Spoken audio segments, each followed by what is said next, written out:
Main ਚੀਜ਼ ਹੈ system ਸਮਝਣ ਦੀ ਗੱਲ ਜੀ। ਸਿਸਟਮ ਕੀ ਉਪਜ ਗਿਆ, ਪੰਜਾਬ ਦੇ ਹਰ ਵਰਗ ਦੇ ਨਾਲ ਵਾਅਦੇ ਕੀਤੇ ਜਾਂਦੇ ਨੇ ਜੀ ਕਿ ਜੇ ਅਸੀਂ ਜਿੱਤਦੇ ਆ, ਸੱਤਾ ਸਾਡੇ ਹੱਥ 'ਚ ਆਂਦੀ ਆ ਤੇ ਸਾਡੀ ਪਾਰਟੀ ਤੁਹਾਨੂੰ ਆਹ ਚੀਜ਼ਾਂ ਦੇਏਗੀ। ਉਹ ਮੈਨੀਫੈਸਟੋ ਜਿਹੜੇ ਆ ਉਹ ਜਾਰੀ ਕਰਦੇ ਨੇ, ਉਹਦੇ ਵਿੱਚ ਸਾਡੇ ਨਾਲ ਵਾਅਦੇ ਕੀਤੇ ਹੁੰਦੇ। ਪਹਿਲੇ ਸਾਲ ਤੇ ਇਹੀ ਕਹਿੰਦੇ ਨੇ ਕਿ ਸਾਡਾ ਜਿਹੜਾ ਖਜ਼ਾਨਾ ਖਾਲੀ ਆ। ਜਿਹੜੀ ਪਹਿਲੀ ਪਾਰਟੀ ਸੀ ਉਹਨੇ ਖਜ਼ਾਨਾ ਖਾਲੀ ਕਰਤਾ, ਸਾਡੇ ਪੱਲੇ ਕੁਛ ਨਹੀਂ ਹੈਗਾ। ਕੱਚੇ ਮੁਲਾਜ਼ਮ ਪੱਕੇ ਕਰਨ ਬਾਰੇ ਮੰਗ ਹੈਗੀ, ਜਿਹੜੀ ਕਿ ਪੁਰਾਣੀ ਜਿਹੜੀ ਸਾਡੀ ਸਰਕਾਰ ਆ, ਕਾਂਗਰਸ ਸਰਕਾਰ, ਉਹਨਾਂ ਨੇ ਇਹ ਮੰਗ ਪੂਰੀ ਨਹੀਂ ਕੀਤੀ। ਜਦੋਂ ਕਮੇਟੀ ਦੇ ਮੈਂਬਰ ਸੀਗੇ ਤੇ ਉਹਨਾਂ ਨੇ ਇੱਕ ਹਾਸੋਹੀਣਾ ਜਿਹਾ ਸਾਡੇ ਸਾਹਮਣੇ ਬਿਆਨ ਦਿੱਤਾ ਸੀਗਾ ਕਿ ਯਾਰ ਜੇ ਉਹਨਾਂ ਦਾ ਵਾਧਾ ਦੇ ਤੁਹਾਡਾ ਘਾਟਾ, ਤੁਸੀਂ ਆਪਸ 'ਚ ਐਂ ਕਰਕੇ ਇਹਨੂੰ ਵੰਡ ਲਓ, ਬਰਾਬਰ ਕਰ ਲਓ। ਉਹ ਇੱਕ ਬਿਜ਼ਨਸਮੈਨ ਆ, ਸ਼ਰੀਊਡ ਬਿਜ਼ਨਸਮੈਨ ਆ। ਅਕਾਲੀ ਗੌਰਮੈਂਟ ਵੱਡੀ ਪੱਧਰ ਦੇ ਉੱਤੇ ਜਿਹੜੀ ਸੀਗੀ ਮੁਲਾਜ਼ਮਾਂ ਦੀਆਂ ਵੋਟਾਂ ਲੈਣ ਦੇ ਵਿੱਚ ਕਾਮਯਾਬ ਹੋ ਰਹੀ, ਤਾਂ ਉਹਨਾਂ ਨੇ ਗੌਰਮੈਂਟ ਰਿਪੀਟ ਕੀਤੀ ਕਿ 2011 'ਚ ਰਿਪੀਟ ਹੋਣ ਦੇ ਪਿੱਛੇ 40 ਤੋਂ 50 ਲੱਖ ਵੋਟਾਂ ਸੀ। ਇਹ ਧਿਆਨ ਰੱਖੋ, ਇਹ ਬਹੁਤ ਘੱਟ ਵੋਟਾਂ ਨਹੀਂ ਗਿਆ। ਤੁਸੀਂ ਰਾਜ ਸੱਤਾ ਦੇ ਕੱਲ ਨੂੰ ਇਹੋ ਜਿਹੀ ਪਾਲਿਸੀਆਂ ਤੁਸੀਂ ਬਣਾਉਣੀਆਂ, ਪਰ ਧਿਆਨ 'ਚ ਰੱਖ ਕੇ ਬਣਾਇਓ। ਜਿਹੜੀਆਂ ਇਲੈਕਸ਼ਨ ਹੋਈਆਂ 2017 ਦੇ ਵਿੱਚ, ਉਹਦੇ ਵਿੱਚ ਅਕਾਲੀ ਦਲ ਫਿਰ ਹਾਰਦਾ। ਕੀ ਕਾਰਨ? ਉਦੋਂ ਆ ਕੇ ਉਹਨਾਂ ਨੇ ਮੁਲਾਜ਼ਮਾਂ ਦੀਆਂ ਮੰਗਾਂ ਨਹੀਂ ਮੰਨੀਆਂ। 2000 ਰੁਪਏ ਦੀ ਬਿਜਲੀ ਫ੍ਰੀ ਕਰਤੀ, ਕਰਨ ਚੰਗੀ ਗੱਲ ਆ। ਬੱਸਾਂ ਦੇ ਕਿਰਾਏ, ਉਹਦੇ ਨਾਲ ਸਾਡੀ ਜ਼ਿੰਦਗੀ ਨਹੀਂ ਬਦਲਣੀ, ਉਹਨਾਂ ਨਾਲ ਬੱਚੇ ਬਾਹਰ ਜਾਣੋਂ ਨਹੀਂ ਰੁਕਣੇ। ਸਤਿ ਸ਼੍ਰੀ ਅਕਾਲ ਜੀ, ਤੁਸੀਂ ਦੇਖ ਰਹੇ ਹੋ ਦਾ ਅਨਮਿਊਟ ਤੇ ਅਸੀਂ ਗੱਲ ਕਰਨ ਜਾ ਰਹੇ ਹਾਂ ਮੁਲਾਜ਼ਮ ਮਸਲਿਆਂ ਦੀ। ਪੰਜਾਬ ਦੇ ਵਿੱਚ ਕਾਂਗਰਸ ਪਾਰਟੀ ਔਰ ਸ਼੍ਰੋਮਣੀ ਅਕਾਲੀ ਦਲ ਦੀਆਂ ਪਾਰਟੀਆਂ ਦੀ ਜਿਹੜੇ ਰਵਾਇਤੀ ਪਾਰਟੀਆਂ ਨੇ, ਉਹਨਾਂ ਦੀ ਸੱਤਾ ਜਿਹੜੀ ਆ ਉਹ ਸਮਾਪਤ ਹੋ ਚੁੱਕੀ ਹੈ। ਔਰ ਪੰਜਾਬ 'ਚ ਇਸ ਟਾਈਮ ਆਮ ਆਦਮੀ ਪਾਰਟੀ ਜਿਹੜੀ ਆ ਉਹ ਵੱਡੇ ਬਹੁਮਤ ਨਾਲ ਜਿੱਤ ਕੇ ਸਾਹਮਣੇ ਆਈ ਹੈ। ਔਰ ਕੱਲ੍ਹ ਨੂੰ 16 ਮਾਰਚ ਨੂੰ ਖਟਕੜ ਕਲਾਂ ਵਿਖੇ ਭਗਵੰਤ ਮਾਨ ਜੀ ਮੁੱਖ ਮੰਤਰੀ ਦੇ ਵਜੋਂ ਸਹੁੰ ਚੁੱਕਣ ਵੀ ਜਾ ਰਹੇ ਆ। ਔਰ ਅਸੀਂ ਅੱਜ ਇੱਥੇ ਗੱਲ ਕਰਨ ਲੱਗੇ ਹਾਂ ਕਿ ਮੁਲਾਜ਼ਮ ਮਸਲਿਆਂ ਦੀ। ਸਾਡੇ ਨਾਲ ਇੱਥੇ ਸਟੂਡੀਓ ਦੇ ਵਿੱਚ ਮੌਜੂਦ ਨੇ ਪੰਜਾਬ ਸਿਵਲ ਸਕੱਤਰੇਤ ਸਟਾਫ ਐਸੋਸੀਏਸ਼ਨ ਦੇ ਪ੍ਰੈਜ਼ੀਡੈਂਟ ਔਰ ਸਾਂਝਾ ਮੁਲਾਜ਼ਮ ਮੰਚ ਪੰਜਾਬ ਤੇ UT ਚੰਡੀਗੜ੍ਹ ਦੇ convener, state convener Sukhchain Singh Khaira ਸਾਡੇ ਨਾਲ ਮੌਜੂਦ ਨੇ। ਇਹਨਾਂ ਨਾਲ ਅਸੀਂ ਗੱਲ ਕਰਾਂਗੇ ਮੁਲਾਜ਼ਮ ਮਸਲਿਆਂ ਦੇ ਬਾਰੇ ਦੇ ਵਿੱਚ। ਸਤਿ ਸ਼੍ਰੀ ਅਕਾਲ ਖਹਿਰਾ ਸਾਹਿਬ। ਸਤਿ ਸ਼੍ਰੀ ਅਕਾਲ ਜੀ। ਖਹਿਰਾ ਸਾਹਿਬ, ਪਿਛਲੇ ਟਾਈਮ ਦੇ ਵਿੱਚ ਹੁਣ ਜਿਹੜੇ 5 ਸਾਲ ਪੰਜਾਬ ਦੇ ਵਿੱਚ ਚੰਨੀ ਸਰਕਾਰ ਰਹੀ ਹੈ, ਇਸ ਤੋਂ ਪਹਿਲਾਂ ਕੈਪਟਨ ਅਮਰਿੰਦਰ ਸਿੰਘ ਦੀ ਅਗਵਾਈ ਚੱਲ ਰਹੀ ਸੀ ਕਾਂਗਰਸ ਸਰਕਾਰ ਦੇ ਵਿੱਚ, ਤੇ ਮੁਲਾਜ਼ਮ ਮਸਲੇ ਜਿਹੜੇ ਆ ਉਹ ਕਿੰਨੇ ਕੁ ਦੋਵੇਂ ਸਰਕਾਰਾਂ ਦੇ ਜਿਹੜੇ ਟਾਈਮ ਦੇ ਵਿੱਚ ਹੱਲ ਹੋ ਗਏ? ਕਿਉਂਕਿ ਕੈਪਟਨ ਸਰਕਾਰ ਜਦੋਂ ਪਹਿਲਾਂ ਸ਼ੁਰੂ ਦੇ ਵਿੱਚ ਚੋਣ ਮੈਨੀਫੈਸਟੋ 'ਚ ਲੈ ਕੇ ਆਏ ਸੀ ਮੁਲਾਜ਼ਮ ਮਸਲੇ ਜਿਹੜੇ ਅਸੀਂ ਆਉਂਦੇ ਹੀ ਹੱਲ ਕਰ ਦਾਂਗੇ, ਕੁਝ ਟਾਈਮ ਦਿੱਤਾ ਸੀਗਾ ਵੀ ਕੁਝ ਹੀ ਹਫ਼ਤਿਆਂ 'ਚ ਆਉਂਦਿਆਂ ਹੀ ਕਰ ਦਾਂਗੇ, ਪਰ ਉਹ ਹੋ ਨਹੀਂ ਸਕੇ ਤੇ ਸਾਰਾ ਲਗਾਤਾਰ ਤੁਹਾਨੂੰ ਸੰਘਰਸ਼ ਕਰਨਾ ਪਿਆ। ਤੇ ਕਿੰਨੇ ਕੁ ਮਸਲੇ ਫਿਰ ਚੰਨੀ ਸਰਕਾਰ ਵੀ ਆਈ, ਕਿੰਨੇ ਕੁ ਮਸਲੇ ਹੱਲ ਹੋ ਗਏ ਤੇ ਕਿੰਨੇ ਕੁ ਰਹਿ ਗਏ? ਮੁਲਾਜ਼ਮ ਕਿੰਨੇ ਕੁ ਖੁਸ਼ ਹੈ ਜਿਹੜੀ ਪਿਛਲੀ ਸਰਕਾਰ ਤੋਂ? ਕੁਲਦੀਪ ਜੀ, ਜੇ ਸਭ ਤੋਂ ਪਹਿਲੇ ਗੱਲ ਕਰੀਏ, ਮੇਨ ਚੀਜ਼ ਹੈ ਸਿਸਟਮ ਸਮਝਣ ਦੀ ਗੱਲ ਜੀ। ਸਿਸਟਮ ਕੀ ਉਪਜ ਗਿਆ ਕਿ ਚਾਹੇ ਤੁਸੀਂ ਪਹਿਲੇ ਅਕਾਲੀ ਗਵਰਨਮੈਂਟ ਦੀ ਗੱਲ ਕਰ ਲਓ, ਜਿਹੜੀ ਉਹ 10 ਸਾਲ ਰਹੀ ਹੈ, ਉਸ ਤੋਂ ਬਾਅਦ ਜਿਹੜੀ 5 ਸਾਲ ਕਾਂਗਰਸ ਜਾਂ ਉਸ ਤੋਂ ਵੀ ਪਿੱਛੇ ਚੱਲ ਜਾਓ। ਹੁੰਦਾ ਕੀ ਆ, ਹਰ ਵਾਰ ਸਾਡੇ ਨਾਲ ਵਾਅਦੇ ਕੀਤੇ ਜਾਂਦੇ। ਸਾਡੇ ਨਾਲ ਨਹੀਂ, ਪੰਜਾਬ ਦੇ ਹਰ ਵਰਗ ਦੇ ਨਾਲ ਵਾਅਦੇ ਕੀਤੇ ਜਾਂਦੇ ਨੇ ਕਿ ਜੇ ਅਸੀਂ ਜਿੱਤਦੇ ਆ, ਸੱਤਾ ਸਾਡੇ ਹੱਥ 'ਚ ਆਂਦੀ ਆ ਤੇ ਸਾਡੀ ਪਾਰਟੀ ਤੁਹਾਨੂੰ ਆਹ ਚੀਜ਼ਾਂ ਦੇਏਗੀ। ਉਹ ਮੈਨੀਫੈਸਟੋ ਜਿਹੜੇ ਆ ਉਹ ਜਾਰੀ ਕਰਦੇ ਨੇ, ਉਹਦੇ ਵਿੱਚ ਸਾਡੇ ਨਾਲ ਵਾਅਦੇ ਕੀਤੇ ਹੁੰਦੇ। ਪਰ ਹਰ ਵਾਰੀ ਕੀ ਹੋਇਆ, ਚਾਹੇ ਕੋਈ ਵੀ ਪਾਰਟੀ, ਉਹਨਾਂ ਨੇ ਇੱਕ ਸਿਸਟਮ ਬਣਾਇਆ ਕਿ 4-4.5 ਸਾਲ ਉਹ ਸਾਨੂੰ ਲਾਰੇ ਲਾਉਂਦੇ ਨੇ। ਪਹਿਲੇ ਸਾਲ ਤੇ ਇਹੀ ਕਹਿੰਦੇ ਨੇ ਕਿ ਸਾਡਾ ਜਿਹੜਾ ਖਜ਼ਾਨਾ ਖਾਲੀ ਆ। ਜਿਹੜੀ ਪਹਿਲੀ ਪਾਰਟੀ ਸੀ ਉਹਨੇ ਖਜ਼ਾਨਾ ਖਾਲੀ ਕਰਤਾ, ਸਾਡੇ ਪੱਲੇ ਕੁਛ ਨਹੀਂ ਹੈਗਾ। ਜੇ ਤੁਸੀਂ ਉਹਨਾਂ ਨੂੰ 5 ਜਾਂ 10 ਸਾਲ ਦਿੱਤੇ ਆ, ਸਾਨੂੰ ਸਾਲ ਤੇ ਦੇ ਦਿਓ। ਤਾਂ ਉਹ ਸਾਲ ਦੇ ਵਿੱਚ ਉਹ ਕੀ ਕਰਦੇ ਨੇ, ਉਹ ਇਹੀ ਕਹਿੰਦੇ ਨੇ ਵੀ ਅਸੀਂ ਖਜ਼ਾਨਾ ਭਰ ਰਹੇ ਤੁਹਾਨੂੰ ਦੇਵਾਂਗੇ। ਸਾਲ ਬਾਅਦ ਉਹ ਸਾਡੀ ਅਪਰੋਚ ਤੋਂ ਦੂਰ ਹੋ ਜਾਂਦੇ ਨੇ। ਉਹ ਸਾਡੀ ਜਿਹੜੀ ਆ ਘੇਰਾ ਹੁੰਦਾ ਜਿੱਥੇ ਅਸੀਂ ਉਹਨਾਂ ਨੂੰ ਜਾ ਕੇ ਮਿਲਣਾ ਹੁੰਦਾ, ਉਸ ਤੋਂ ਬਾਹਰ ਨਿਕਲ ਜਾਂਦੇ ਨੇ। ਤਾਂ ਸਾਡੇ ਲਈ ਉਹਨਾਂ ਲਈ ਮਿਲਣਾ ਅਸੰਭਵ ਹੋ ਜਾਂਦਾ। ਸੋ ਫਿਰ ਥੋੜਾ ਜਿਹੜੀਆਂ ਹੁੰਦੀ ਆ, ਸਾਡੇ ਐਜੀਟੇਸ਼ਨ ਸ਼ੁਰੂ ਹੁੰਦੇ ਨੇ। 2-2.5 ਸਾਲ ਨਿਕਲ ਕੇ ਐਜੀਟੇਸ਼ਨ ਹੋਰ ਜ਼ੋਰ ਫੜ ਜਾਂਦੇ ਨੇ। ਤੇ ਜਦੋਂ ਦੇਖਦੇ ਵੀ ਇਹ ਕੁਛ ਵੀ ਨਹੀਂ ਕਰ ਰਹੀਆਂ ਪਾਰਟੀਆਂ, ਤੇ 4 ਸਾਲ ਬਾਅਦ ਜਿਹੜੀ ਆ ਹੜਤਾਲਾਂ ਦੇ ਰੂਪ ਦੇ ਵਿੱਚ, ਬੰਦ ਦੇ ਰੂਪ ਦੇ ਵਿੱਚ, ਪੈਨ ਡਾਊਨ ਦੇ ਰੂਪ ਦੇ ਵਿੱਚ, ਚੱਕਾ ਜਾਮ ਦੇ ਰੂਪ ਵਿੱਚ ਸਾਡੇ ਐਜੀਟੇਸ਼ਨ ਜਿਹੜੇ ਆ ਜ਼ੋਰ ਫੜ ਲੈਂਦੇ ਨੇ। ਤੇ ਉਦੋਂ ਫਿਰ ਮੀਟਿੰਗਾਂ ਦਾ ਦੌਰ ਸ਼ੁਰੂ ਹੁੰਦਾ, ਕਮੇਟੀਆਂ ਬਣਦੀਆਂ। ਤੇ 4.5 ਸਾਲ ਬਾਅਦ ਇਹ ਜਿਹੜੀ ਆ ਰਵਾਇਤੀ ਪਾਰਟੀ ਆ, ਉਹ ਸਾਨੂੰ ਕੁਛ ਨਾ ਕੁਛ ਪੱਲੇ ਪਾਉਂਦੀ ਆ, ਚਾਹੇ ਉਹ ਥੋੜਾ ਤੇ ਚਾਹੇ ਉਹ ਜ਼ਿਆਦਾ। ਸੋ ਇਹ ਸਿਸਟਮ ਹਰ ਵਾਰੀ ਸਾਡੇ ਨਾਲ ਹੁੰਦਾ। ਇਹਦੇ ਪਿੱਛੇ ਉਹਨਾਂ ਦੀ ਇੱਕ ਮਾਨਸਿਕਤਾ ਕੰਮ ਕਰਦੀ ਆ। ਜਿਹੜੀਆਂ ਰਵਾਇਤੀ ਪਾਰਟੀਆਂ ਉਹਨਾਂ ਦੀ ਇਹ ਮਾਨਸਿਕਤਾ ਹੁੰਦੀ ਆ ਕਿ ਲੋਕ ਸ਼ਾਇਦ ਭੁੱਲ ਜਾਣਗੇ ਤੇ ਅਸੀਂ ਇਹਨਾਂ ਨੂੰ 4-4.5 ਸਾਲ ਲਾਰੇ ਲਾਈਏ, ਇਲੈਕਸ਼ਨ ਦੇ ਕੋਲ ਜਾ ਕੇ ਅਸੀਂ ਇਹਦਾ ਵੱਡਾ ਪ੍ਰਚਾਰ ਕਰਾਂਗੇ, ਵੱਡੇ ਵੱਡੇ ਫਲੈਕਸ ਲਾਵਾਂਗੇ ਤੇ ਜਿਹੜੀ ਇਹਨਾਂ ਦੀਆਂ ਵੋਟਾਂ ਬਟੋਰਾਂਗੇ। ਇਸ ਕਰਕੇ ਉਹ ਸਾਨੂੰ 4-4.5 ਸਾਲ ਕੁਝ ਦਿੰਦੇ ਨਹੀਂ, ਜੋ ਵੀ ਦਿੰਦੇ ਥੋੜਾ ਬਹੁਤ ਉਹ ਆ ਕੇ 4.5 ਸਾਲ ਦਿੰਦੇ। ਇਹ ਸਿਸਟਮ ਸੀਗਾ। ਸੋ ਦੂਜਾ ਸਵਾਲ ਤੁਹਾਡਾ ਇਹ ਆਇਆ ਕਿ ਜੋ ਕਾਂਗਰਸ ਨੇ ਵਾਅਦੇ ਪੂਰੇ ਕੀਤੇ ਕਿ ਨਹੀਂ ਕੀਤੇ। 2016 ਤੋਂ ਕੁਲਦੀਪ ਜੀ ਸਾਡੇ ਜਿਹੜੇ ਸੀਗਾ ਪੇ ਕਮਿਸ਼ਨ ਜਿਹੜਾ ਸੀਗਾ ਉਹ ਪੈਂਡਿੰਗ ਸੀਗਾ। ਪੁਰਾਣੀ ਪੈਨਸ਼ਨ ਸਕੀਮ 2004 ਤੋਂ ਬਾਅਦ ਜਿਹੜੇ ਸਾਥੀ ਭਰਤੀ ਹੋਏ ਉਹਨਾਂ ਦੀ ਡਿਮਾਂਡ ਸੀਗੀ, ਕਿਉਂਕਿ ਹੁਣ ਉਹਨਾਂ ਨੂੰ ਬਹੁਤ ਘੱਟ ਪੈਨਸ਼ਨ ਮਿਲੀ, ਜਿਹੜੀ ਕਿ ਨਵੇਂ ਸਾਥੀਆਂ ਨੇ ਭਾਰਤ ਪੱਧਰ ਤੇ ਇਹ ਜਿਹੜੀ ਮੰਗ ਆ ਵੱਡੇ ਵੱਡੇ ਜਿਹੜੇ ਲੈਵਲ ਤੇ ਜਿਹੜੀ ਉਠਾਈ ਆ। 2-3 ਇਹਨਾਂ ਦੀਆਂ ਪੂਰੇ ਜਿਹੜੇ ਸਾਥੀ ਇਹਨਾਂ ਦੀਆਂ ਜਥੇਬੰਦੀਆਂ ਜਿਹੜੀਆਂ ਭਾਰਤ ਲੈਵਲ ਤੇ ਹੈਗੀਆਂ ਉਹ ਇਹਦੀ ਮੰਗ ਕਰ ਰਹੇ ਨੇ, ਔਰ ਇੱਕ ਇਹਨਾਂ ਨੇ ਸੋਸ਼ਲ ਮੀਡੀਆ ਤੇ ਔਰ ਵੈਸੇ ਕਰਕੇ ਇੱਕ ਬਹੁਤ ਵੱਡੀ ਹਵਾ ਬਣਾਈ ਹੈ ਜਿਹਦਾ ਇਹਨਾਂ ਨੂੰ ਜਿਹੜਾ ਕ੍ਰੈਡਿਟ ਜਾਂਦਾ। ਸੋ ਸ਼ੁਰੂ ਵਿੱਚ ਇਹ ਵੀ ਭੰਬਲ ਭੂਸੇ ਪਾਏ ਗਏ ਕਿ ਇਹ ਚੀਜ਼ ਬੜੀ ਵਧੀਆ, ਸ਼ਾਇਦ ਉਸ ਕਰਕੇ ਜਿਹੜੇ ਕਾਫੀ ਮੁਲਾਜ਼ਮ ਪਹਿਲੇ ਸੀਗੇ ਉਹ ਚੁੱਪ ਰਹੇ, ਲੇਕਿਨ ਇਹ ਮੰਗ ਬਣ ਗਈ। NPS ਜਿਹੜੀ ਉਹਦੀ ਪ੍ਰਚਾਰ ਜ਼ਿਆਦਾ ਕੀਤਾ। ਹਾਂ, ਉਹਦਾ ਪ੍ਰਚਾਰ ਜ਼ਿਆਦਾ ਕੀਤਾ। ਹੁਣ ਉਹ ਇੱਕ ਮੰਗ ਹੈਗੀ ਆ ਕੱਚੇ ਮੁਲਾਜ਼ਮ ਪੱਕੇ ਕਰਨ ਬਾਰੇ ਮੰਗ ਹੈਗੀ, ਜਿਹੜੀ ਕਿ ਪੁਰਾਣੀ ਜਿਹੜੀ ਸਾਡੀ ਸਰਕਾਰ ਆ ਕਾਂਗਰਸ ਸਰਕਾਰ, ਉਹਨਾਂ ਨੇ ਇਹ ਮੰਗ ਪੂਰੀ ਨਹੀਂ ਕੀਤੀ, ਜਿਹੜੀ ਸਭ ਤੋਂ ਵੱਡੀ ਮੰਗ। ਜਦ ਕਿ ਤੁਸੀਂ ਦੇਖਿਆ ਹੋਣਾ ਵੱਡੀਆਂ ਵੱਡੀਆਂ ਫਲੈਕਸਾਂ ਬੋਰਡ ਲਾਤੇ ਵੀ 36,000 ਮੁਲਾਜ਼ਮ ਪੱਕੇ ਕਰ ਦਿੱਤੇ ਗਏ, ਅਜੇ ਤੱਕ ਇੱਕ ਮੁਲਾਜ਼ਮ ਵੀ ਪੱਕਾ ਨਹੀਂ ਹੋਇਆ। ਕਿੰਨੀ ਸਰਕਾਰ ਨੇ ਬਹੁਤ ਜ਼ਿਆਦਾ ਪੂਰੇ ਪੰਜਾਬ 'ਚ ਬੋਰਡ ਲਾਏ, 36,000 ਕੱਚੇ ਮੁਲਾਜ਼ਮ ਪੱਕੇ ਕਰ ਦਿੱਤੇ। ਹਾਂ, ਪੇ ਕਮਿਸ਼ਨ ਦੀ ਗੱਲ ਕੀਤੀ ਕਰੀਏ ਤੇ ਪੇ ਕਮਿਸ਼ਨ ਦੇ ਵਿੱਚ ਜੋ ਦੇਣਾ ਚਾਹੀਦਾ ਸੀਗਾ ਉਹ ਨਹੀਂ ਸੀ ਦਿੱਤਾ ਜਾ ਰਿਹਾ। 5 ਮੀਟਿੰਗਾਂ ਤੋਂ ਬਾਅਦ ਇੱਕ ਫਾਰਮੂਲਾ ਤਿਆਰ ਕੀਤਾ ਗਿਆ, ਉਹ ਫਾਰਮੂਲੇ ਦੇ ਤਹਿਤ ਸਾਡਾ DA 113% ਮਰਜ ਕੀਤਾ ਗਿਆ, ਜਦ ਕਿ ਸਾਡਾ 125% DA ਬਣਦਾ। ਸੋ ਉਹ ਵੀ ਡਿਮਾਂਡ ਅੱਧ ਵਿਚਕਾਰ ਰਹਿ ਗਈ, ਅੱਧੀ ਦੇ ਦਿੱਤੀ ਗਈ। ਜਿਹੜਾ ਸਾਡਾ ਬਾਕੀ DA ਬਣਦਾ ਸੀਗਾ ਉਹਦੇ ਚ ਵੀ 3% ਦੀ ਜਿਹੜੀ ਇੱਕ ਕਿਸ਼ਤ ਆ ਉਹ ਵੀ ਰਹਿੰਦੀ ਹੈ ਤੇ 2015 ਦੀ 6% DA ਉਹ ਵੀ ਅਜੇ ਤੱਕ ਰਹਿੰਦਾ, ਉਹ ਵੀ ਕਿਸੇ ਲੇਖੇ ਨਹੀਂ ਲਾਇਆ ਗਿਆ। ਸੋ ਕਹਿਣ ਤੋਂ ਮਤਲਬ ਇਹ ਹੈ ਕਿ ਸ਼ਾਇਦ 11% DA ਦਿੱਤਾ, ਠੀਕ ਹੈ ਦਿੱਤਾ, ਪਰ ਉਹ ਪੈਂਡਿੰਗ ਹੀ ਸੀਗਾ। ਜੇ ਉਹ ਪੈਂਡਿੰਗ ਨਾ ਹੁੰਦਾ ਤਾਂ ਡਿਮਾਂਡ ਹੋਰ ਬਣਨੀ ਸੀਗੀ। ਜੇ ਪੇ ਕਮਿਸ਼ਨ ਪੈਂਡਿੰਗ ਨਾ ਹੁੰਦਾ ਤਾਂ ਡਿਮਾਂਡਾਂ ਹੋਰ ਬਣਨੀਆਂ ਸੀਗੀਆਂ।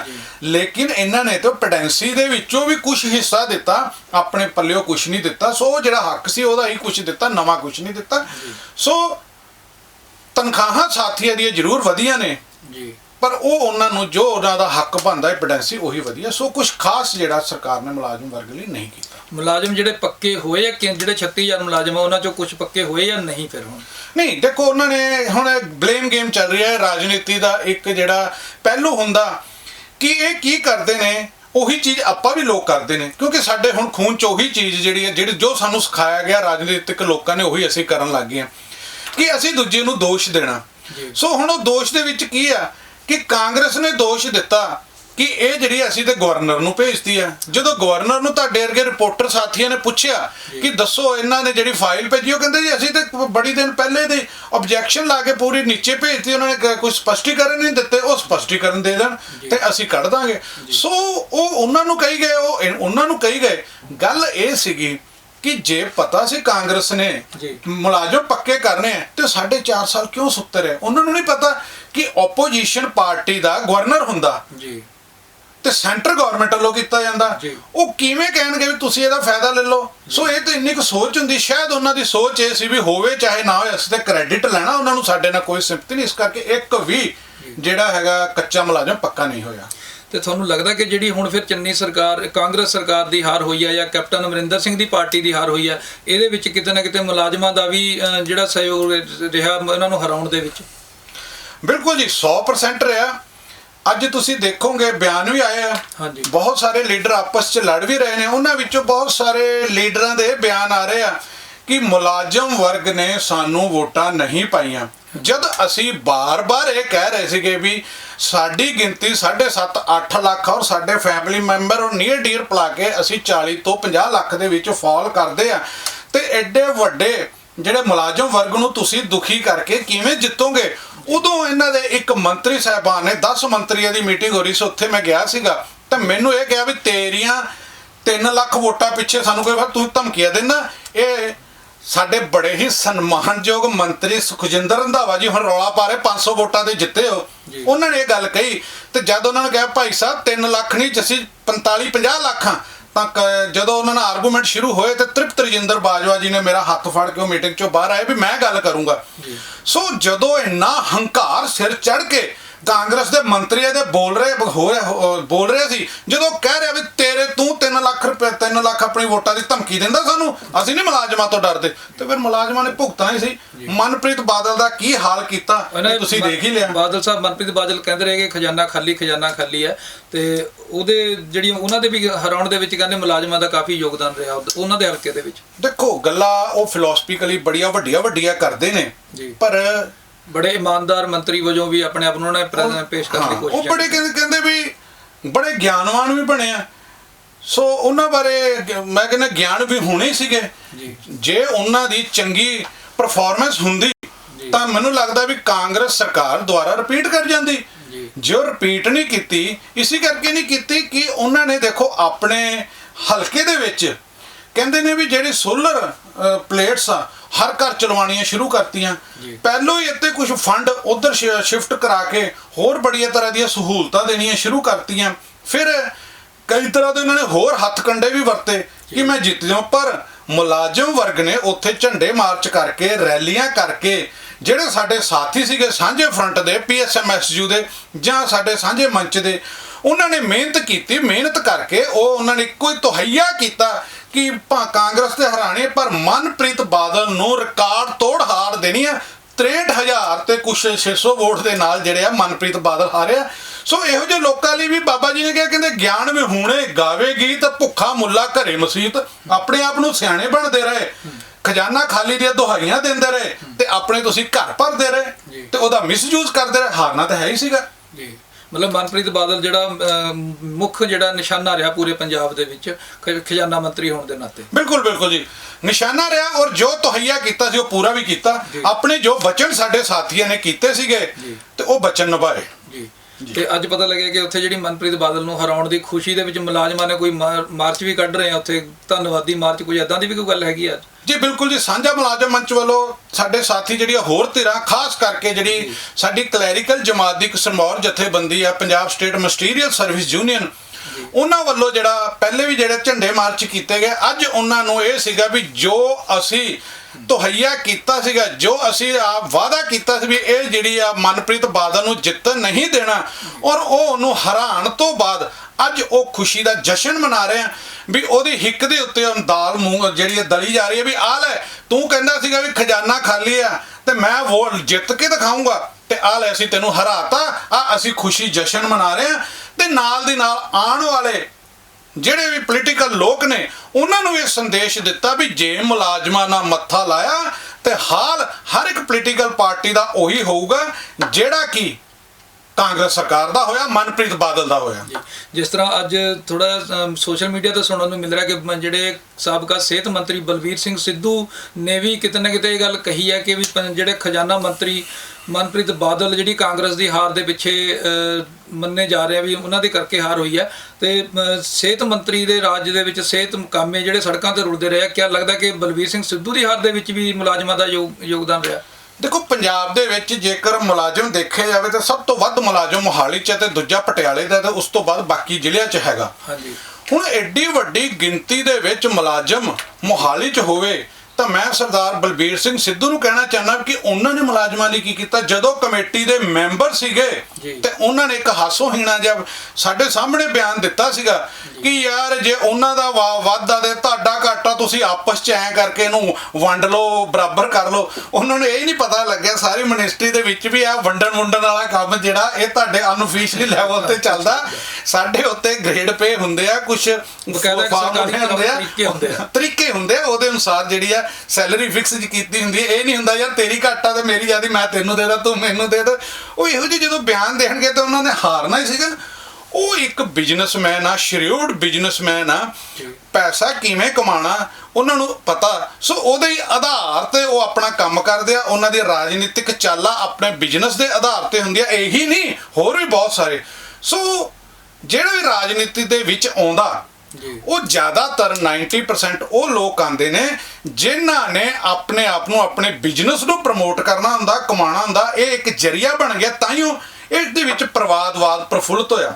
ਇੱਕ ਬੰਦਾ, ਫਿਰ ਉਹਦਾ ਬੱਚਾ, ਫਿਰ ਉਹਦਾ ਬੱਚਾ, ਉਹਦੇ ਚਾਚੇ, ਉਹਦੇ ਤਾਏ, ਕੀ ਇਹਦੇ ਵਿੱਚ ਖਜ਼ਾਨਾ ਪਿਆ? ਜੇ ਸੇਵਾ ਤੇ ਫਿਰ ਉੱਥੇ ਕਿਉਂ ਲੋਕ ਇੰਨੀ ਲੋਕਾਂ ਦੀਆਂ ਗਾਲਾਂ ਵੀ ਖਾਂਦੇ ਆ, ਸੋਸ਼ਲ ਮੀਡੀਆ ਤੇ ਵੀ ਬੇਇੱਜ਼ਤੀ ਕਰਾਉਂਦੇ ਆ, ਤੇ ਫਿਰ ਇਹਦੇ ਵਿੱਚ ਕਿਉਂ ਆਉਂਦੇ? ਇਹਦਾ ਮਤਲਬ ਇੱਥੇ ਕੁਛ ਨਾ ਕੁਛ ਛੁਪਿਆ ਤੇ ਉਹ ਪ੍ਰਾਪਤ ਕਰਨ ਲਈ ਆਉਂਦੇ ਨੇ। ਤੇ ਖਹਿਰਾ ਸਾਹਿਬ, ਇੱਕ ਇਹ ਜਿਹੜੀ ਕਾਂਗਰਸ ਦਾ ਤਾਂ ਚਲੋ ਆਪਾਂ ਜਿਹੜਾ ਅਨਾਲਿਸਿਸ ਕਰਿਆ, ਤੇ ਇਸ ਤੋਂ ਪਹਿਲਾਂ ਅਕਾਲੀ ਦਲ ਦੀ ਸਰਕਾਰ ਵੀ ਰਹੀ ਹੈ, ਅਕਾਲੀ ਭਾਜਪਾ ਗੱਠਜੋੜ ਸਰਕਾਰ ਰਹੀ ਹੈ, ਉਹਨਾਂ ਨੇ ਕਾਫੀ ਕੁਝ ਮੇਰੇ ਖਿਆਲ ਮੁਲਾਜ਼ਮਾਂ ਨੂੰ ਥੋੜਾ ਬਹੁਤਾ ਜਾਂਦੇ ਜਾਂਦੇ ਦਿੱਤਾ ਵੀ ਹੈ, ਜਿਵੇਂ ਚੰਨੀ ਸਰਕਾਰ ਜਾਂਦੇ ਜਾਂਦੇ ਕੁਝ ਥੋੜਾ ਜਿਹਾ ਦੇ ਗਈ ਹੈ। ਤੇ ਹੁਣ ਇਸ ਵਾਰ ਅਕਾਲੀ ਪਾਰਟੀ ਦੇ ਵਿੱਚ ਵੀ ਲੋਕਾਂ ਨੇ ਵਿਸ਼ਵਾਸ ਬਿਲਕੁਲ ਨਹੀਂ ਦਿਖਾਇਆ, ਉਹਨੂੰ ਮੁਲਾਜ਼ਮਾਂ ਨੇ ਵੀ ਮੇਰੇ ਖਿਆਲ ਉਹਦੇ ਵਿੱਚ ਕੋਈ ਬਹੁਤਾ ਵਿਸ਼ਵਾਸ ਨਹੀਂ ਦਿਖਾਇਆ। ਅਕਾਲੀ ਪਾਰਟੀ ਬਾਰੇ ਕੀ ਵਿਚਾਰ ਰਹੇ ਮੁਲਾਜ਼ਮਾਂ ਦੇ? ਦੇਖੋ ਜੀ, ਇਹ ਮੈਂ ਹੁਣ ਆਉਣ ਵਾਲੀ ਨੇ ਆ ਚੁੱਕੀ ਆ ਆਮ ਆਦਮੀ ਪਾਰਟੀ, ਜਿਨ੍ਹਾਂ ਨੂੰ ਮੈਂ ਵਧਾਈ ਵੀ ਦੇਣਾ, ਉਹਨਾਂ ਨੂੰ ਸਮੂਹ ਮੁਲਾਜ਼ਮਾਂ ਨੇ ਵੋਟਾਂ ਵੀ ਪਾਈਆਂ ਤੇ ਉਹ ਇਹਨਾਂ ਤੋਂ ਐਕਸਪੈਕਟੇਸ਼ਨ ਵੀ ਕਰਦੇ ਆ। ਔਰ ਇਹ ਵੀ ਇੱਕ ਦੱਸਣਾ ਚਾਹਨਾ ਕਿ ਉਹ ਆਪਣੇ ਜ਼ਿਹਨ ਦੇ ਵਿੱਚ ਜ਼ਰੂਰ ਵਸਾ ਲੈਣ ਕਿ ਸਾਡੀ ਵੋਟ 40 ਤੋਂ 50 ਲੱਖ ਆ। ਹੁਣ ਮੈਂ ਦੱਸਣਾ ਚਾਹਨਾ ਵੀ ਕੀ ਕੁਛ ਹੋਇਆ ਜਾਂ ਤਾਂ ਕਿ ਉਹਨਾਂ ਨੂੰ ਇਹ ਚੀਜ਼ ਯਾਦ ਰਵੇ। ਕਾਂਗਰਸ ਬਾਰੇ ਉਹਨਾਂ ਨੇ ਸੁਣ ਲਿਆ, ਹੁਣ ਮੈਂ ਅਕਾਲੀਆਂ ਬਾਰੇ ਦੱਸਣ ਲੱਗਾ। ਇਹ ਉਹਨਾਂ ਨੂੰ ਮੋਸਟਲੀ ਸੁਣਾਉਣਾ ਸਵਾਲ ਤਾਂ ਤੁਸੀਂ ਮੈਨੂੰ ਪੁੱਛਿਆ। ਸੋ ਅਕਾਲੀਆਂ ਨੇ 2011 ਦੇ ਵਿੱਚ ਇੱਕ ਕਮੇਟੀ ਬਣਾਈ ਸੀ, ਅਨਾਮਲੀ ਕਮੇਟੀ। ਉਹਦੀ ਰਿਪੋਰਟ 2009 ਦੇ ਵਿੱਚ ਉਹ ਕਮੇਟੀ ਦੀ ਜਦੋਂ ਸਿਫਾਰਸ਼ਾਂ ਨਹੀਂ ਆਈਆਂ, ਜਿਹੜਾ 2006 ਚ ਪੇ ਕਮਿਸ਼ਨ ਸੀ, ਉਹ ਲੋਕਾਂ ਦੇ ਵਿੱਚ ਰੋਸ ਸੀ ਵੀ ਪੂਰੀ ਤਰ੍ਹਾਂ ਨਹੀਂ ਮਿਲਿਆ, ਤੇ ਉਹ ਅਨਾਮਲੀ ਕਮੇਟੀ ਵੀ ਜਦੋਂ ਠੀਕ ਤਰ੍ਹਾਂ ਕੰਮ ਨਾ ਕਰ ਪਾਈ ਤੇ ਇੱਕ ਹੋਰ ਕਮੇਟੀ ਕੈਬਨਿਟ ਦੀ ਬਣਾ ਦਿੱਤੀ ਗਈ 2011 ਕਮੇਟੀਆਂ ਬਣਾ ਗਈ। ਉਸ ਕਮੇਟੀ ਨੇ ਸਾਨੂੰ ਜਿਹੜਾ ਕਾਫੀ ਹੱਦ ਤੱਕ ਸੈਟੀਸਫਾਈਡ ਕਰਤਾ। ਜ਼ਿਆਦਾਤਰ ਕੈਟਾਗਰੀਆਂ ਜਿਹੜੀਆਂ ਸੀਗੀਆਂ ਉਹਨਾਂ ਦੇ ਪੇ ਰਿਵਾਈਡ ਹੋ ਗਏ। ਉਹਦੇ ਵਿੱਚ ਕੁਝ ਸਾਥੀ ਰਹਿ ਗਏ ਜਿਹਨਾਂ ਨੇ ਅੱਜ ਇੱਕ ਅਨਰਿਵਾਈਡ ਜਿਹੜੀ ਆ ਐਸੋਸੀਏਸ਼ਨ ਦਾ ਗਠਨ ਕੀਤਾ ਹੋਇਆ, ਜਿਨ੍ਹਾਂ ਨੂੰ 2011 ਉਹ ਮਿਲਿਆ ਕਿਉਂ ਸੀਗਾ? ਇਸ ਕਰਕੇ ਕਿ ਜਿਹੜੀ ਉਹਦੇ ਵਿੱਚ ਕਮੀਆਂ ਰਹਿ ਗਈਆਂ ਸੀ, ਘਾਟਾ 2006 ਦੇ ਜਿਹੜੇ 2006 ਦੇ ਪੇ ਕਮਿਸ਼ਨ 'ਚ ਉਹਦੀਆਂ ਪੂਰੀਆਂ ਕਰਦੇ ਹੋਇਆ ਕਿ ਉਹਦਾ ਰਿਜ਼ਲਟ ਇਹ ਹੋਇਆ ਕਿ ਅਕਾਲੀ ਗੌਰਮੈਂਟ ਵੱਡੀ ਪੱਧਰ ਦੇ ਉੱਤੇ ਜਿਹੜੀ ਸੀਗੀ ਮੁਲਾਜ਼ਮਾਂ ਦੀਆਂ ਵੋਟਾਂ ਲੈਣ ਦੇ ਵਿੱਚ ਕਾਮਯਾਬ ਹੋ ਰਹੀ, ਤਾਂ ਉਹਨਾਂ ਨੇ ਗੌਰਮੈਂਟ ਰਿਪੀਟ ਕੀਤੀ ਜੀ। ਇਹ ਮੈਂ ਤੁਹਾਨੂੰ ਦੱਸ ਰਿਹਾ, ਪਰ ਕਹਿ ਮੈਂ ਆਮ ਆਦਮੀ ਪਾਰਟੀ ਨੂੰ ਰਿਹਾ ਕਿ 2011 ਚ ਰਿਪੀਟ ਹੋਣ ਦੇ ਪਿੱਛੇ 40 ਤੋਂ 50 ਲੱਖ ਵੋਟਾਂ ਸੀ। ਇਹ ਧਿਆਨ ਰੱਖੋ, ਇਹ ਬਹੁਤ ਘੱਟ ਵੋਟਾਂ ਨਹੀਂ ਗਿਆ, ਕਿਉਂਕਿ ਹੁਣ ਤੁਸੀਂ ਰਾਜ ਸੱਤਾ ਦੇ, ਕੱਲ ਨੂੰ ਇਹੋ ਜਿਹੀ ਪਾਲਿਸੀਆਂ ਤੁਸੀਂ ਬਣਾਉਣੀਆਂ, ਪਰ ਧਿਆਨ ਚ ਰੱਖ ਕੇ ਬਣਾਇਓ ਜੀ। 2015-16 ਦੀਆਂ ਜਿਹੜੀਆਂ ਇਲੈਕਸ਼ਨ ਹੋਈਆਂ 2011 ਤੋਂ ਬਾਅਦ, 2017 ਚ ਸਰਕਾਰ ਬਣੀ, 17 ਚ ਜਿਹੜੀਆਂ ਇਲੈਕਸ਼ਨ ਹੋਈਆਂ 2017 ਦੇ ਵਿੱਚ, ਉਹਦੇ ਵਿੱਚ ਅਕਾਲੀ ਦਲ ਫਿਰ ਹਾਰਦਾ। ਕੀ ਕਾਰਨ? ਉਦੋਂ ਆ ਕੇ ਉਹਨਾਂ ਨੇ ਮੁਲਾਜ਼ਮਾਂ ਦੀਆਂ ਮੰਗਾਂ ਨਹੀਂ ਮੰਨੀਆਂ। ਇਹ ਫੈਕਟਰ ਜਦੋਂ ਜਿੰਨੇ ਵੀ ਵਿਗਿਆਨੀ ਨੇ ਜਿਹੜੇ ਪੋਲਿਟਿਕਸ ਨੂੰ ਦੇਖਦੇ ਨੇ ਤੇ ਆਪਣੇ ਸਰਵੇ ਕਰਦੇ ਨੇ, ਉਹ ਚੀਜ਼ ਭੁੱਲ ਜਾਂਦੇ ਨੇ ਕਿ ਉਦੋਂ ਕਿਉਂ ਹਾਰੇ। ਉਦੋਂ ਜਿਹੜੀ ਸੀਗੀ ਇਹੀ ਗੱਲ ਹੋਈ। ਚਲੋ ਹੋਰ ਵੀ ਕਾਰਨ ਸੀਗੇ ਕਿ ਮੁਲਾਜ਼ਮਾਂ ਦੀ ਵੋਟ ਨਹੀਂ ਪਈ। ਹੁਣ ਕਾਂਗਰਸ ਤੇ ਅਕਾਲੀ ਦੋਨਾਂ ਨੂੰ ਹੀ ਨਹੀਂ ਵੋਟ ਪਈ, ਤੇ ਜਿੱਤਿਆ ਕੌਣ? ਆਮ ਆਦਮੀ ਪਾਰਟੀ, ਉਹਨਾਂ ਨੂੰ ਵੋਟ ਪਈ। ਸੋ ਇਹ ਗੱਲ ਸੀ, ਅੱਗੇ ਵੋਟ ਵੰਡੀ ਜਾਂਦੀ ਸੀ, ਮੁਲਾਜ਼ਮ ਯਾਰ ਕੀ ਵੋਟ ਵੰਡੀ ਨਹੀਂ ਗਈ। ਸੋ ਹੁਣ ਜਿਹੜੀ ਆ ਤੁਸੀਂ ਇੱਕ ਇਹ ਵੀ ਦੱਸੋ ਕਿ ਜਿਵੇਂ ਤੁਸੀਂ ਸਾਂਝਾ ਮੁਲਾਜ਼ਮ ਮੰਚ ਦੇ ਕਨਵੀਨਰ ਰਹੇ ਹੈਗੇ ਵੀ ਹੋ, ਔਰ ਹੋਰ ਵੀ ਤੁਸੀਂ ਪੰਜਾਬ ਸਿਵਲ ਸਕੱਤਰ ਸਟਾਫ ਐਸੋਸੀਏਸ਼ਨ ਦੇ ਪ੍ਰੈਜ਼ੀਡੈਂਟ ਵੀ ਆ, ਤੇ ਤੁਸੀਂ ਵੀ ਪਿਛਲੇ ਟਾਈਮ 'ਚ ਕਹਿੰਦੇ ਰਹੇ ਹੋ ਕਿ ਵੀ ਅਸੀਂ ਜਿਹੜੀ ਕਿਸੇ ਇੱਕ ਐਸੀ ਪਾਰਟੀ ਨੂੰ ਸਹਿਯੋਗ ਕਰੀਏ ਕਿ ਜਿਹੜਾ ਮੁਲਾਜ਼ਮਾਂ ਦੀ ਸੁਣੇ। ਤੇ ਕਿਹੜੀ ਪਾਰਟੀ ਨੂੰ ਫਿਰ ਮੁਲਾਜ਼ਮ ਵਰਗ ਨੇ, ਮਤਲਬ ਕਿ ਆਮ ਆਦਮੀ ਪਾਰਟੀ ਨੂੰ ਸਹਿਯੋਗ ਕਰਨ ਦੀ ਤੁਸੀਂ ਗੱਲ ਕਰ ਰਹੇ ਸੀ, ਜਾਂ ਕੋਈ ਹੋਰ ਪਾਰਟੀ ਸੀ? ਕੀ ਵਿਚਾਰਧਾਰਾ ਕਿਹੜੀ ਸੀਗੀ ਮੁਲਾਜ਼ਮਾਂ ਦੀ ਇਦਾਂ ਦੀ? ਨਹੀਂ, ਮੁਲਾਜ਼ਮਾਂ ਦੀ ਜਿਹੜੀ ਸੀਗੀ, ਮੁਲਾਜ਼ਮ ਵੀ ਪੰਜਾਬ ਦੀ ਆਮ ਜਨਤਾ ਦੇ ਵਾਂਗੂ ਜਿਹੜਾ ਸੀਗੇ ਉਹ ਬਦਲਾਵ ਚਾਹੁੰਦੇ ਸੀਗੇ।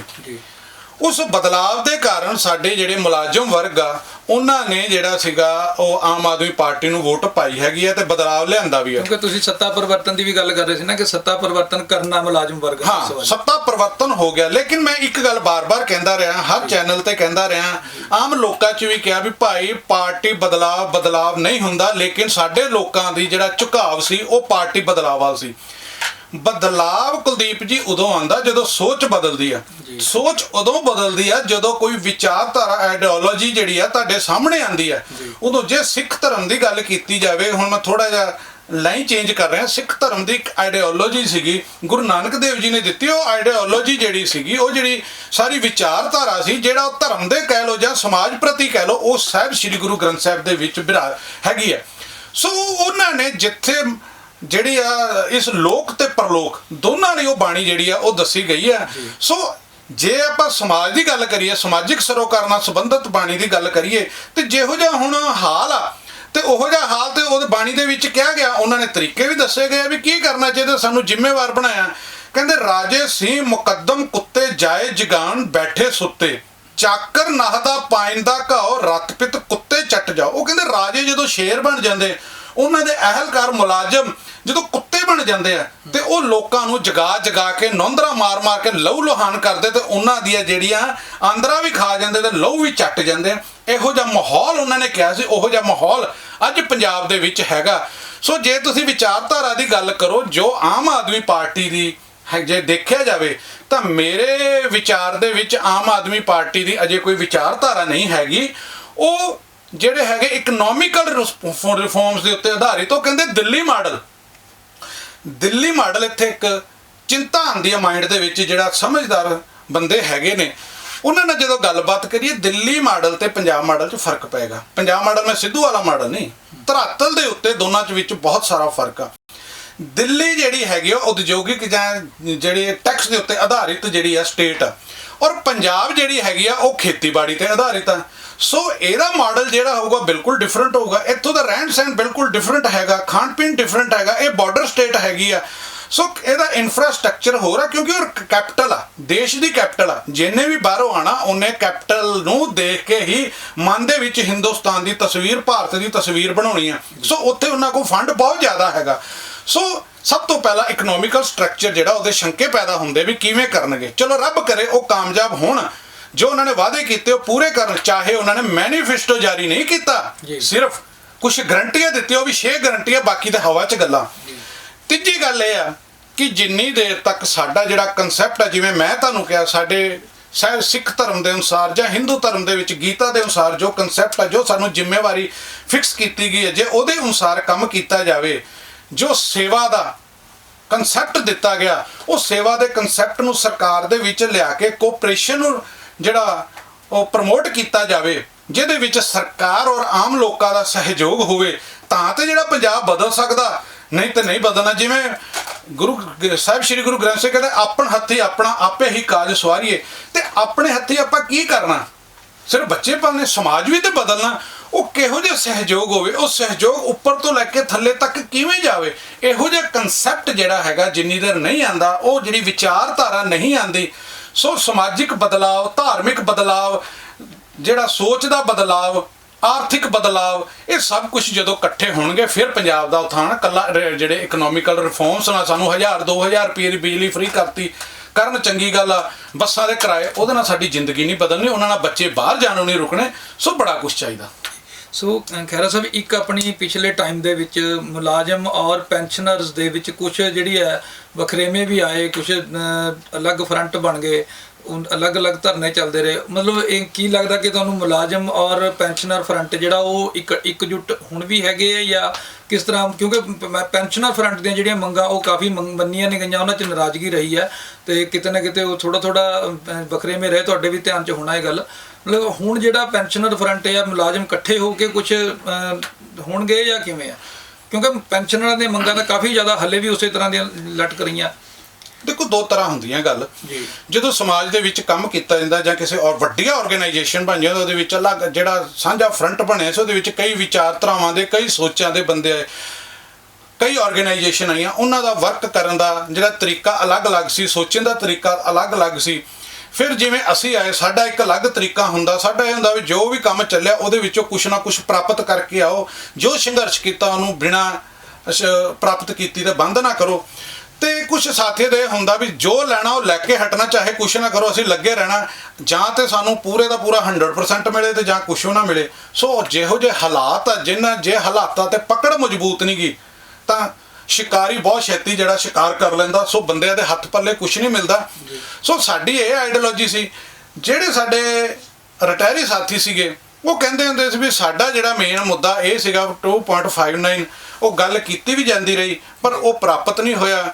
ਜਿਹਦੇ ਵੀ ਕਮਿਊਨਿਸਟ ਜਿਹੜੇ ਵਿਚਾਰਧਾਰਾ ਦੇ ਲੋਕ ਸੀ ਉਹ ਆਪਣੇ ਅਲੱਗ ਤਰੀਕੇ ਨਾਲ ਥੋੜੇ ਜਿਹੇ ਵਖਰੇਵੇਂ ਜ਼ਰੂਰ ਸੀ, ਪਰ ਇਹਦਾ ਮਤਲਬ ਇਹ ਨਹੀਂ ਸੀ ਕਿ ਅਸੀਂ ਪੂਰਨ ਤੌਰ ਤੇ ਵੱਖ ਆ। ਅੱਜ ਵੀ ਪਹਿਲੇ ਵੀ ਇਕੱਠੇ ਸੀ, ਅੱਜ ਵੀ ਇਕੱਠੇ ਆ। ਕੰਮ ਇਵੇਂ ਹੀ ਚੱਲਦਾ ਰਹੂ। ਮੇਰਾ ਇੱਕ ਮੁਲਾਜ਼ਮ ਵੀਰਾਂ ਨੂੰ ਇਹੀ ਬੇਨਤੀ ਜਾਂ ਅਪੀਲ ਆ ਵੀ ਜਦੋਂ ਇਹੋ ਜਿਹੀ ਚੀਜ਼ ਲੱਗੇ ਤਾਂ ਠੀਕ ਆ, ਥੋੜਾ ਜਿਹਾ ਬੈਕਫੁੱਟ ਤੇ ਆ ਜਾਣਾ ਚਾਹੀਦਾ। ਜਿਵੇਂ ਮੈਨੂੰ ਲੱਗਿਆ ਕਿ ਜਿਹੜਾ ਇਹ ਕੰਮ ਚੱਲ ਰਿਹਾ ਇਹ ਥੋੜਾ ਜਿਹਾ ਮੇਰੇ ਸੋਚ ਵਿਚਾਰ ਨਹੀਂ, ਮੈਂ ਕਿਸੇ ਦੇ ਵਿਰੁੱਧ ਨਹੀਂ ਬੋਲਿਆ, ਮੇਰੀ ਆਪਣੀ ਵਰਕਿੰਗ ਸੀ, ਸਾਡੇ ਸਾਰੇ ਸਾਥੀਆਂ ਦੀ ਆਪਣੀ ਵਰਕਿੰਗ ਸੀ। ਅਸੀਂ ਥੋੜਾ ਜਿਹਾ ਬੈਕ ਫੁੱਟ ਤੇ ਆ ਕੇ ਫਰੰਟ ਫੁੱਟ ਉਹਨਾਂ ਨੂੰ ਦੇਤਾ ਵੀ ਤੁਸੀਂ ਆਪਣੇ ਹਿਸਾਬ ਨਾਲ ਚੱਲੋ। ਜਿਹੜੀਆਂ ਲਾਸਟ 'ਚ ਰੈਲੀਆਂ ਹੋ ਗਈਆਂ ਸ਼ਾਇਦ ਮੈਂ ਉਹਦੇ 'ਚ ਨਹੀਂ ਗਿਆ, ਮੈਂ ਸਟੇਜਾਂ ਤੋਂ ਵੀ ਬੋਲਿਆ, ਤੇ ਉਹ ਜਿਹੜਾ ਉਹ ਵੱਖਰੇਵਾਂ ਮਾੜਾ ਮੋਟਾ ਹੋ ਸਕਦਾ, ਪਰ ਇਹਦੇ ਨਾਲ ਇਹ ਨਹੀਂ ਕਿ ਅਸੀਂ ਬਿਲਕੁਲ ਅਲੱਗ ਹੋ ਗਏ। ਅਗਲੀ ਲੜਾਈ ਜਿਹੜੀ ਆ ਰੱਬ ਕਰੇ ਅੱਜ ਦੀ ਡੇਟ 'ਚ ਇਹ ਕਹਿਣਾ ਚੰਗਾ ਨਹੀਂ ਲੱਗਦਾ ਕਿ ਅਸੀਂ ਲੜਾਈ ਲੜੀਏ। ਅਸੀਂ ਤਾਂ ਇਹ ਚਾਹੁੰਦੇ ਹਾਂ ਵੀ ਸਰਕਾਰ ਸਾਡੀਆਂ ਮੰਗਾਂ ਪੂਰੀਆਂ ਕਰੇ, ਸਾਨੂੰ ਲੜਾਈ ਦੀ ਜ਼ਰੂਰਤ ਨਾ ਪਵੇ, ਪਰ ਜੇ ਲੋੜ ਪੈਂਦੀ ਆ ਤੇ ਤਿਆਰ ਆ। ਉਹੀ ਜਿਹੜੇ ਸਾਡੇ ਸਾਥੀ ਇਕੱਠੇ ਹੋਏ ਆ ਉਹਨਾਂ ਨੂੰ ਫਿਰ ਇੱਕ ਵਾਰੀ ਇਕੱਠਾ ਮਤਲਬ ਲਾਮਬੰਦੀ ਕਰਕੇ ਦੁਬਾਰਾ ਤੋਂ ਜਿਹੜਾ ਸੰਘਰਸ਼ ਕੀਤਾ ਜਾ ਸਕਦਾ। ਤੇ ਇੱਕ ਖਹਿਰਾ ਸਾਹਿਬ ਨੇੜਲੇ ਲੱਗੀ ਆਪਾਂ, ਜਿਸ ਤਰ੍ਹਾਂ ਕਾਂਗਰਸ ਅਕਾਲੀ ਹੁਣ ਵੈਸੇ ਲੇਟੈਸਟ ਗੱਲ ਕਾਂਗਰਸ ਪਾਰਟੀ ਦੀ ਸਰਕਾਰ ਦੀ ਕਰਦੇ ਕਿ ਖਜ਼ਾਨਾ ਖਾਲੀ ਦੀ ਦਵਾਈ ਮਨਪ੍ਰੀਤ ਬਾਦਲ ਨੇ ਦਿੱਤੀ ਹੈ। ਤੁਹਾਨੂੰ ਲੱਗਦਾ ਵੀ ਹੁਣ ਖਜ਼ਾਨਾ ਖਾਲੀ ਹੈ ਤੇ ਸਰਕਾਰ ਜਿਹੜੀ ਹੁਣ ਨਵੀਂ ਆ ਰਹੀ ਹੈ ਆਮ ਆਦਮੀ ਪਾਰਟੀ ਦੀ ਬਣਨ ਜਾ ਰਹੀ ਹੈ, ਕੁਝ ਦਿਨਾਂ ਦੇ ਵਿੱਚ ਜਿਹੜੀ ਸਰਕਾਰ ਬਣ ਜਾਏਗੀ, ਕਿਆ ਖਾਲੀ ਖਜ਼ਾਨਾ ਹੋਣ ਨਾਲ ਜਿਹੜੀਆਂ ਮੁਲਾਜ਼ਮਾਂ ਦੀਆਂ ਜਾਂ ਹੋਰ ਸਮਾਜ ਦੀਆਂ ਵਿੱਤੀ ਮੰਗਾਂ ਜਾਂ ਉਹ ਕਿਆ ਇੱਕਦਮ ਪੂਰੀਆਂ ਹੋਣੀਆਂ ਸੰਭਵ ਹੈ ਜਾਂ ਇਹਨੂੰ ਕੁਝ ਟਾਈਮ ਲੱਗ ਸਕਦਾ? ਮੁਲਾਜ਼ਮ ਵਰਗ ਉਹਨਾਂ ਨੂੰ ਕਿੰਨਾ ਕੁ ਟਾਈਮ ਦੇ ਸਕਦਾ ਤੇ ਜਾਂ ਕੋਈ ਜਲਦਬਾਜ਼ੀ ਦੇ ਵਿੱਚ ਮੁਲਾਜ਼ਮ ਹੈਗੇ? ਦੇਖੋ ਗੱਲ ਇਹ ਹੁੰਦੀ ਆ ਜਦੋਂ ਕੋਈ ਵੀ ਸਰਕਾਰ ਕੋਈ ਪਾਰਟੀ ਸੱਤਾ ਦੇ ਵਿੱਚ ਆਉਂਦੀ ਉਸ ਤੋਂ ਪਹਿਲੇ ਉਹ ਵਾਅਦੇ ਕਰਦੀ ਹੈ ਜੀ। ਅੱਜ ਉਹਨਾਂ ਨੇ ਵਾਅਦੇ ਕੀਤੇ ਆ, ਉਹ ਕਹਿੰਦੇ ਸੀਗੇ ਵੀ ਅਸੀਂ ਟਰਾਂਸਪੋਰਟ ਤੋਂ ਪੈਸਾ ਇਕੱਠਾ ਕਰ ਲਾਂਗੇ, ਸਾਡੇ ਕੋਲ ਬਹੁਤ ਵੱਡਾ ਸਿਸਟਮ ਹੈਗਾ, ਅਸੀਂ ਉਹ ਕਰ ਦਾਂਗੇ, ਪ੍ਰਾਈਵੇਟ ਬੰਦ ਕਰ ਦਾਂਗੇ, ਬਾਦਲ ਦੀਆਂ ਬੱਸਾਂ ਬੰਦ। ਬਿਲਕੁਲ ਜੀ, ਹੁਣ ਕਰਨ ਦਾ ਟਾਈਮ ਆ ਪ੍ਰੈਕਟੀਕਲ, ਉਹ ਬੰਦ ਕਰੋ। ਦੂਜਾ ਕਹਿੰਦੇ ਸੀ ਅਸੀਂ ਮਾਈਨਿੰਗ ਤੋਂ ਰੇਤੇ ਤੋਂ ਜਿਹੜਾ ਉਹ ਤੋਂ ਬਹੁਤ ਵੱਡੀ ਕਮਾਈ ਕਰ ਲੈਣੀ, ਹੁਣ ਉਹਨਾਂ ਕੋਲੋਂ ਸਾਰਾ ਕੁਝ ਆ ਗਿਆ, ਸੋ ਉਹ ਵੀ ਉਹ ਤੋਂ ਪੈਸਾ ਇਕੱਠਾ ਕਰ ਰਹੇ। ਤੀਜੀ ਸੀ ਉਹ ਐਕਸਾਈਜ਼ ਤੋਂ, ਉਹ ਵੀ ਉਹਨਾਂ ਕੋਲ ਆ ਗਿਆ, ਮਤਲਬ ਕਿ ਸਾਰੇ ਸਰੋਤ ਆ ਗਏ ਪੈਸੇ ਇਕੱਠੇ ਕਰਨ ਦੇ। ਸੋ ਰੱਬ ਕਰੇ ਉਹ ਪੈਸੇ ਇਕੱਠੇ ਕਰਕੇ ਆਮ ਪਾਰਟੀਆਂ ਨੂੰ ਅਸੀਂ ਇਹ ਆਸ ਕਰਦੇ ਹਾਂ ਕਿ ਹੁਣ ਆਮ ਪਾਰਟੀਆਂ ਹੁਣ ਇਹ ਆਮ ਆ ਗਈ, ਕਹਿਣ ਤੋਂ ਰਵਾਇਤੀ ਪਾਰਟੀਆਂ ਦੇ ਪੱਧਰ ਤੇ ਕਿਤੇ ਸਾਡਾ ਫਿਰ ਦੁਬਾਰਾ ਸ਼ੋਸ਼ਣ ਨਾ ਕਰ ਵੀ ਅਸੀਂ ਖਜ਼ਾਨਾ ਭਰਨਾ, ਜਿਵੇਂ ਤੁਸੀਂ ਸ਼ੰਕੇ ਕੀਤੇ ਸਾਨੂੰ ਟਾਈਮ ਦਿਓ, ਸਾਨੂੰ 6 ਮਹੀਨੇ ਦੇ ਦਿਓ, ਸਾਲ ਦੇ ਦਿਓ, ਇਹ ਤੁਹਾਨੂੰ ਪਤਾ ਨਹੀਂ ਕੀ ਕਰਨਾ ਇਹਨਾਂ ਨੇ ਕੀ ਨਹੀਂ ਕਰਨਾ। ਹੁਣ ਇਹ ਤਾਂ ਵਕਤ ਦੱਸੇਗਾ, ਪ੍ਰਮਾਤਮਾ ਕਰੇ ਇਹ ਉਵੇਂ ਰਵਾਇਤੀ ਪਾਰਟੀਆਂ ਨੂੰ ਨਾ ਸਾਬਤ ਹੋਣ, ਇਹੀ ਅਸੀਂ ਕਹਿ ਸਕਦੇ ਹਾਂ। ਇਸ ਤੋਂ ਬਾਅਦ ਹਾਲ ਦੀ ਘੜੀ ਇਹ ਕਹਿਣਾ ਮੁਨਾਸਿਬ ਨਹੀਂ ਹੋਊਗਾ ਕਿ ਕੀ ਵਿੱਤ ਮੰਤਰੀ ਨੇ ਇਹ ਕੀਤਾ ਤੇ ਖਜ਼ਾਨਾ ਖਾਲੀ ਹੈ ਕਿ ਨਹੀਂ। ਜਦੋਂ ਤੁਹਾਨੂੰ ਅਸੀਂ ਸੱਤਾ ਦਿੱਤੀ, ਖਜ਼ਾਨਾ ਭਰਨਾ ਵੀ ਤੁਹਾਡਾ ਫਰਜ਼ ਆ ਤੇ ਸਾਨੂੰ ਕੁਝ ਦੇਣਾ ਵੀ ਤੁਹਾਡਾ ਫਰਜ਼ ਆ, ਤੇ ਜਿੱਥੇ ਬੇਰੁਜ਼ਗਾਰੀ ਉਹ ਵੀ ਦੂਰ ਕਰਨੀ ਆ, ਜਿੱਥੇ ਤੱਕ ਨਸ਼ਾ ਰਹਿਤ ਸਮਾਜ ਆ ਉਹਦੀ ਵੀ ਸਿਰਜਣਾ ਕਰਨੀ ਆ।